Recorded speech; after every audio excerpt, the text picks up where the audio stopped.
Hi, you're listening to the Böll Europe podcast series on elections in 2025. My name is Joan Lanfranco, Head of Communications and Outreach at the EU and Global Dialogue Office of the Heinrich-Böll-Stiftung, the German Green Political Foundation. You can find out more about our work on eu.böll.org. The link is in the show notes. And don't forget to subscribe to stay updated on new episodes. Today, we focus on Czechia. On 3 and 4 October, Czechia elected a new parliament. The ANO party of Andrej Babiš won the elections with 34.5% of the votes. That's 80 out of 200 seats, and is likely to make a comeback in government after 4 years in opposition. From the outgoing government parties, the coalition Spolu and Mayors and Independent took a hit, whereas the Czech Pirate Party won 14 seats, up to a total of 18. These 18 seats include 2 from the Czech Greens, who returned to national parliament after 15 years. The big surprise was the breakthrough of the Motorist Party, which won 13 seats. What does all this mean for Czech and regional politics and for the EU? In this episode, I talked with Adéla Jurečková, director of the Heinrich-Böll-Stiftung office in Prague, which covers Czechia, Slovakia and Hungary. We'll discuss about the election results, main topics, government formation, and implications for the EU. We will also discuss behavior and priorities of the electorate, support for Ukraine, and what to expect from Czechia's European policy. Hello, Adéla. Hello. Thanks so much for joining me today. So let's tackle the big picture first. Andrej Babiš won the elections. We want to know what's your main takeaway of the election results? What's your main reading of it? Yeah, there are many takeaways already. First of all, of course, we have seen yet another political comeback of a populist leader in Central Europe. The ANO party of Andrej Babiš is the clear winner of this election with 34.5%. They are stronger than it was predicted in the polls. And the current government coalition, consisting of the Spolu coalition, 3 center-right parties, and the Mayor's party, they have clearly lost their majority. Spolu ended up with around 23%, the Mayors got around 11%, and the Pirate Party, who has been part of this government only until 2024, received 9%. This is, of course, not a great outcome from a green or liberal democratic point of view, but there are also some good news that I would like to share. And the biggest one, I would say, is that the extremist margins are much weaker at the end than expected. The left nationalist and strongly pro-Russian movement Stachilo, that has been built around members of the Communist Party, people from the disinformation scene, and a few social democrats did not pass the 5% threshold, and it was clearly expected that they will. Then also the support for the far-right party, that is also strongly pro-Russian and strongly anti-EU, called SPD, such as the German Social Democrats, but definitely different kind of party. They got lower support than expected. At the end, it's 7.8%.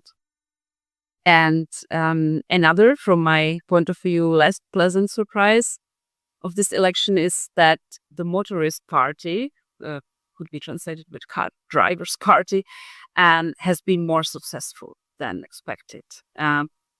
It wasn't clear if they will enter the parliament. There is a 5% threshold.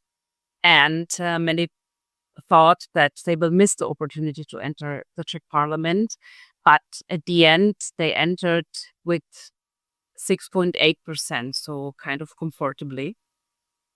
And this party, as the name suggests, strongly opposes the phase out of the combustion engine and the Green Deal. It's economically quite neoliberal, and the party leader Filip Turek is one of the faces of the Czech manosphere environment online. So it's definitely not a party that, of course, from my point of view, is a good party to enter the Czech parliament and politics, but they are there and they are stronger than we thought. Babiš will most likely find some kind of agreement with the Motorist Party and the far-right SPD. He needs them both for building a government, a majority. And the parties of the current coalition have declined a cooperation with Babiš. And also he promised his voters to remove the current government. So I think it's not very likely at this point that they would cooperate. One for me very positive and big surprise is that two green candidates who have been running on the Pirates list from actually unelectable positions received so many preference votes from the voters that they climbed up the list and they enter parliament. So this is after 15 years, there will be two green members of parliament in the Czech parliament, which is a great success for the party. One of them is the co-chair of the Czech Greens. And also another positive news is that there has been a huge success of female candidates in the preference voting. The candidate lists were still very male-dominated, and the voters used their opportunity with the preference votes to send two women up the list. So at the end, the Czech parliament will have the historically highest share of women, around 1/3. Interestingly, in the pre-election campaign, foreign policy has been a very important topic, but very simplistic in a way, West versus East. And it has been these both narratives have been very dominant. But the outcome, in fact, is, I think, to a large extent due to domestic concerns. The current government has been perceived as one that rather focuses on foreign policy issues and doesn't care enough for supporting people during the times of crises. As the cost of living, the energy price, inflation have heavily increased. And the government has done some cuts in public budgets, raised some taxes, while real wages have been significantly falling. And even if they are recovering right now, they are still back to the level of 2019. So it's, still, they have been falling really low. And some new data showed that the voter turnout, that has been, by the way, the highest since the late 90s, has raised mostly due to higher participation of people from poorer districts and regions who have mostly supported the ANO party of Andrej Babiš. So definitely domestic issues and cost of living issues have been important. So it could be partly a good news that the participation goes up, except that, well, it also favored, let's say, not so progressive views. And does this have to do with, besides the cost of living, with other sort of disenchantment with politics, or something a trend that you see in Czech politics in the last years? Or is it also a generational issue, for instance, that we should be seeing, we should be looking at? I would say that more than a generational issue, it is an issue of center versus periphery gap that is definitely very visible in Czechia. So the people who supported ANO have been mostly from peripheries, which doesn't mean only the regions like on the borders of the country, but also sometimes the inner peripheries within cities, like the places that are where people live who have a lower standard of living, lower income, lower stages, formal stages of education, and in general lower chances to participate in society and see that democracy is really working for them. So definitely there has been a certain anti-system turn, but it hasn't been as strong as it could be because these people had the decision to make because they didn't want the current government to stay. They wanted a change, but they could have decided to vote for more extreme parties that are really like anti-system, but they decided to give their vote to Babiš, who is definitely a populist and who definitely turned more to the right, but who still is kind of more moderate populist. So I think that this has been the biggest divisive line. And then, as you mentioned, yes, I think there is a strong tendency. Well, since many years, it's not new. It has just strengthened that people are disenchanted with democracy, with politics, with political parties, especially, but also the parliament and the government, whoever is part of the government at the very moment. So, yes, this is also a very horrifying tendency that can fuel populist and far-right parties. And talking about populism and the fact that, our Prague office, which you head, also covers Slovakia, where Fico's government also is in place, or Orban since many years, and with elections next year, or with the comeback of Nawrocki in Poland, also neighbor country. Do you think that this return of Babiš is part of the same pattern? Is it different in Czechia than in those countries, or you actually see a common thread there? There are definitely some parallels. When we take Slovakia, it was clear that the weakness of the democratic parties and their performance has fueled the comeback of the populists, especially in times of crisis. If governments fail to deliver a certain level of support and stability to the people who need it, the voters turn their back on them. But to be fair, I have to say that the support for the democratic mainstream party, who are pro-Western, pro-NATO, pro-EU, has not dramatically declined if we see the results of the election. Altogether, they have received similar numbers of votes as in 2021.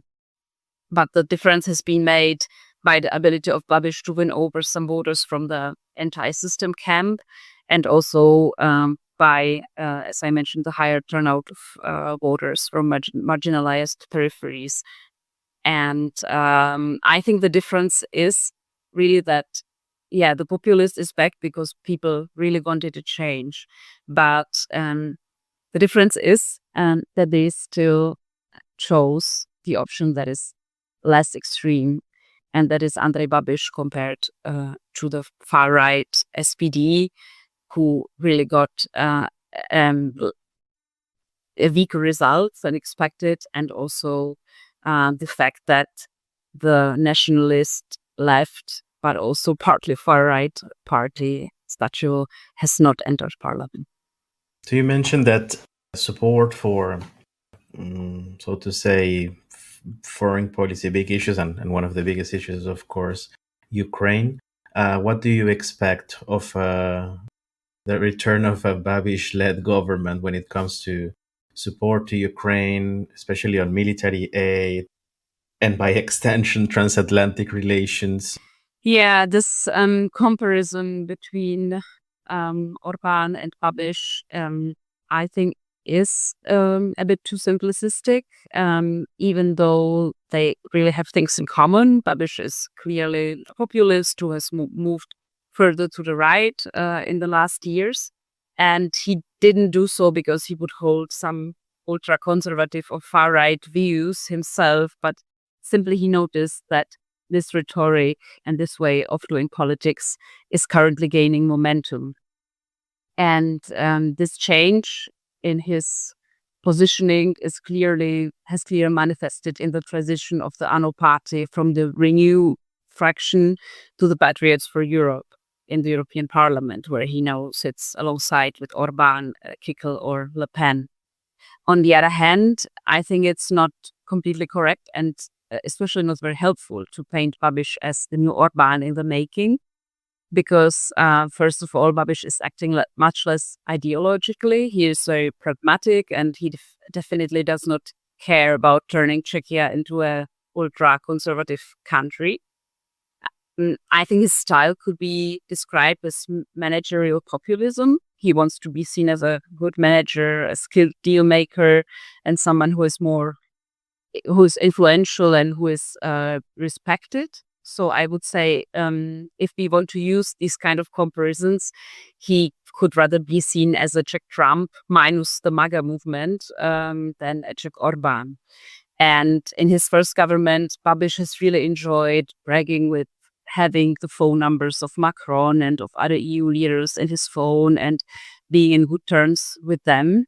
So I think that is actually a chance and something to build on for EU leaders if they want to keep Czechia under Babiš as part of the club.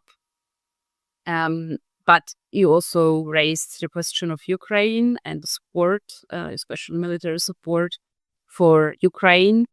And that is indeed a topic that has been heavily discussed in the pre-election campaign.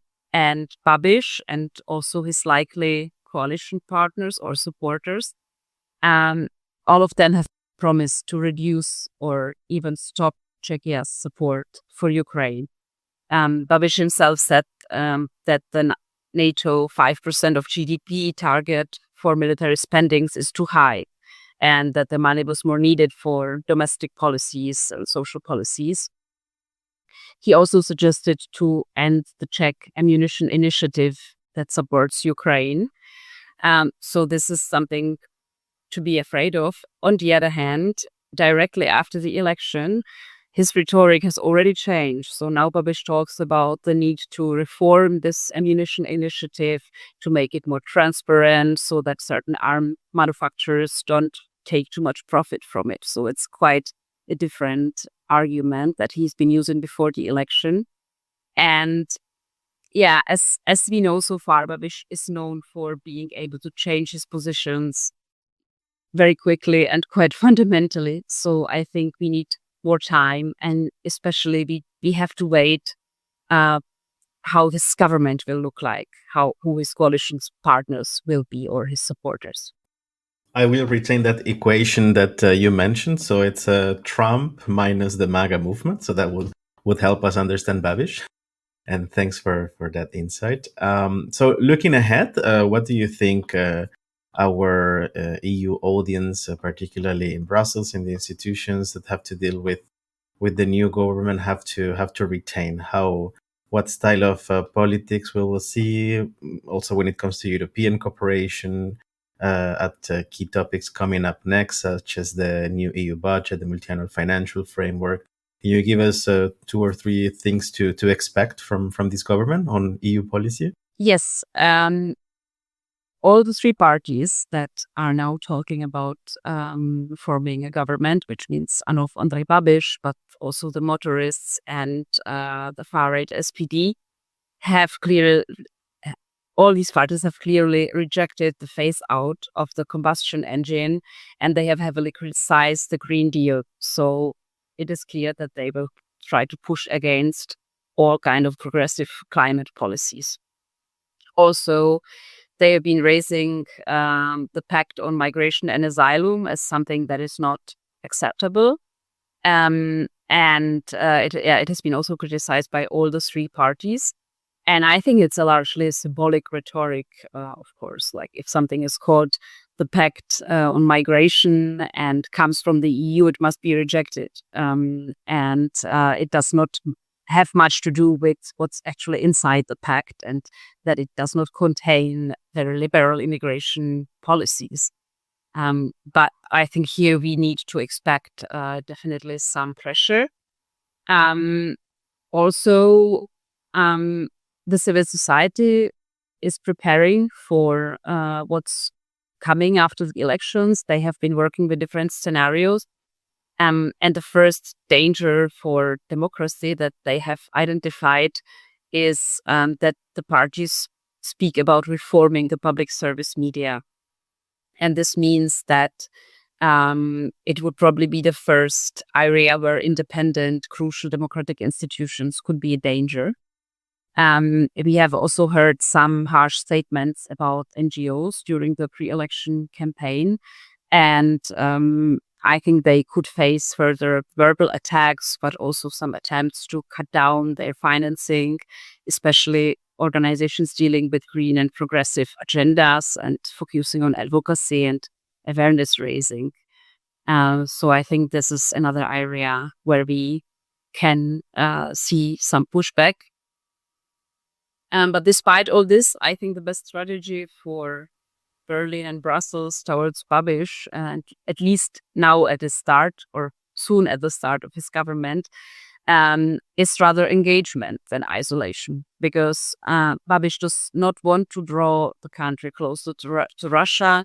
He wants to keep it in the EU and aligned with its Western partners, and he wants to be taken seriously by them.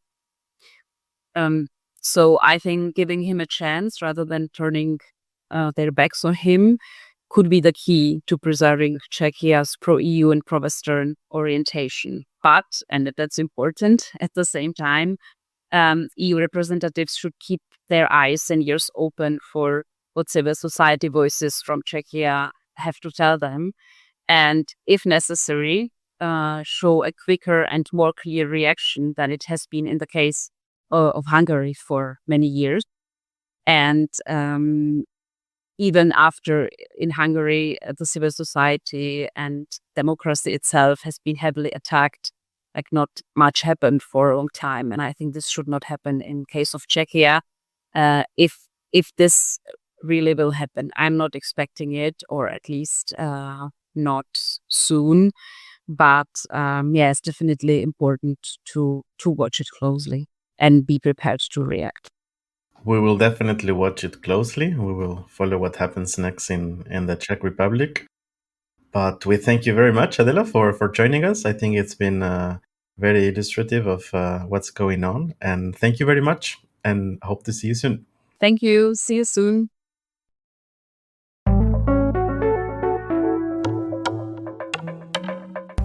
You've been listening to the Böll Europe podcast on the results of the Czech elections with Adéla Jurečková from our Prague office.